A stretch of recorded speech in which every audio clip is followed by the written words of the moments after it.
Hello. How's everybody doing? I feel like that's what you're supposed to say when you step up here. How's everybody doing? As I know. Thank you for that. All right. Going into radio was not really on my bingo card, okay? I got into it kind of late. I was in my 30s, but you know, it was okay. It was a decent job. I had benefits, and I could support my kids, and plus I got them into all the cool concerts, so that was a win-win for Mom. But I reached a point where I was kind of like, they're just getting younger and younger, and I felt like I was starting to age out. And, you know, my kids had grown. I had gotten to my 50s, amazingly, and they were living on their own, and I was kind of working my way out of years and years of survival mode. And I needed a change. So I found a new home at WHRO on WHRV's Morning Edition. And now might be a good time to mention that when I was hired, I was told, well, hey, you know, if you want, when you're ready, maybe you could do a little music show. Took me 2 years before I decided I was ready. So that's how Retro Underground started. Thanks. So if anybody has had a conversation with me about music, you'd probably find out that I have a very deep, deep-seated, unhealthy love of WHFS. Now, WHFS was a station outside of in the DC, Maryland area, and it was everything. Now, when I was a kid, we didn't have any restrictions to what we could listen to as far as music went. We were, you know, it was the 70s. We did what we wanted. And my big brother and sister were 5 and 6 years older than me. And when punk and new wave hit America, they were right there, ready to greet it with arms wide open, with thrifted threads, dippity-doo, and safety pins. And of course, I wanted to be just like them. So I ditched Leif Garrett and Air Supply for Adam and the Ants. Yeah. So my brother and sister were everything. And they wanted to go to all the shows in DC, and when they would go, I would sit at home waiting. I would watch Cell Block H. I would watch Twilight Zone. And then I'd watch Saturday Night Live. And then Don Kirshner's rock concert came on, and sometime in there they would get home and they'd be so excited, telling me the stories of the night, and it was the best. I hung on to every word. I ate it up. And to this day, I still love it when my sister tells that story of the one time she shared a cigarette with Nick Cave in the alley outside of the 930 Club. Love it.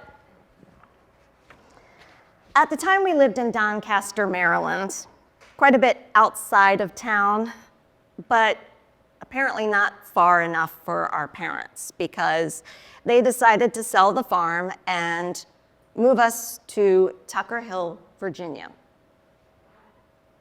Now, if you've ever heard of Doncaster, Maryland, which you probably haven't, it's rural. Tucker Hill, more so. But Tucker Hill wasn't just rural. The land and the homes of Tucker Hill are haunted. And the history of Westmoreland County, where Tucker Hill is as thick as the humidity and as biting as the mosquitoes. But it's beautiful, and it's quiet, and it was very quiet. Because right around that time, my siblings had moved to Norfolk, and I had nothing. I didn't even have a TV in my bedroom.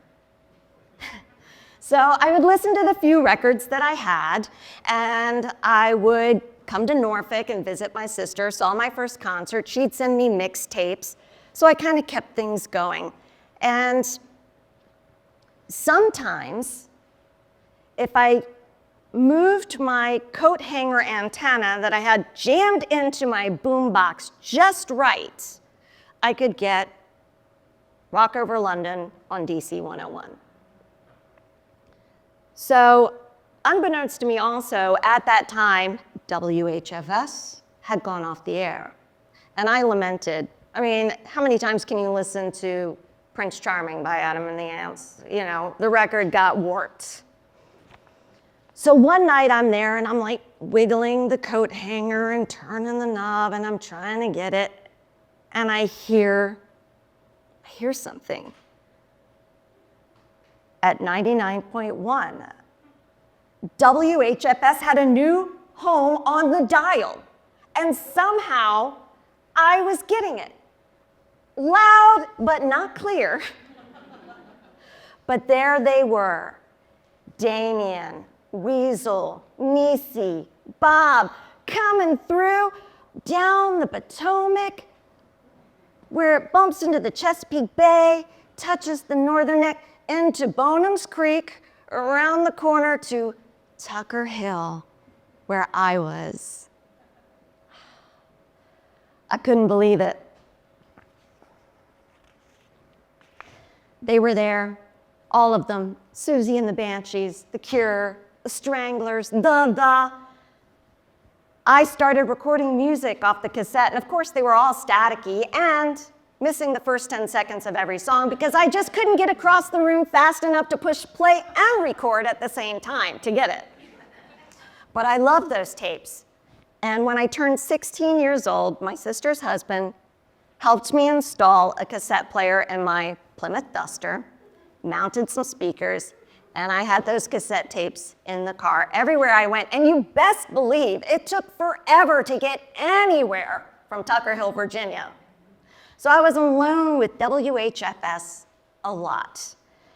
And I was living out my John Hughes fantasy in a Grey Gardens world with Lord of the Flies happening all around me.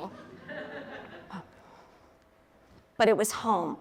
WHFS was home. And since that time, I have lived in a lot of homes. And each one kind of like a movie. And the soundtrack is every single song I heard on WHFS and clutched my chest and closed my eyes with the swoon of it all. Time has brought a lot of really incredible music into my life. Songs that have defined me, have amused me, have comforted me. And they've all managed to find their rightful spot on the track list. But the music from those WHFS years are the most precious. I knew what I wanted my radio show to be. A love letter to WHFS. A love letter to my sister and my brother. And a love letter to the child that I was when I first heard that music, and the life that I've lived since, and the person I'm still becoming. And finally, my radio show is a love letter to all the freaks, weirdos, nerds, and posers. And I hope that when they tune into Retro Underground, they find home.